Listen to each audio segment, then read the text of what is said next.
চাচানের stand করছে। ওহো বাবা স্ট্যান্ড পড়ছিল কো আরে বেনা তুমি আমার জীবনটা বাঁচাইলা। তো বাবা এখন কি করে নেক্সট?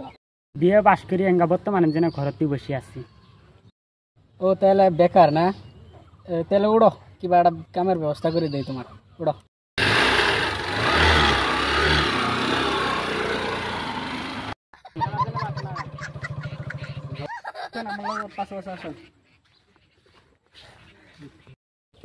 ভাই এই ভাইস্তা চাঙ্গা একটা কাম দেওয়া লাগছিল।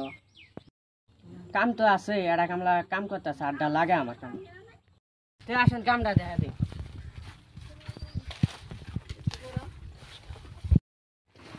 এই যে কাম এটাই করেন।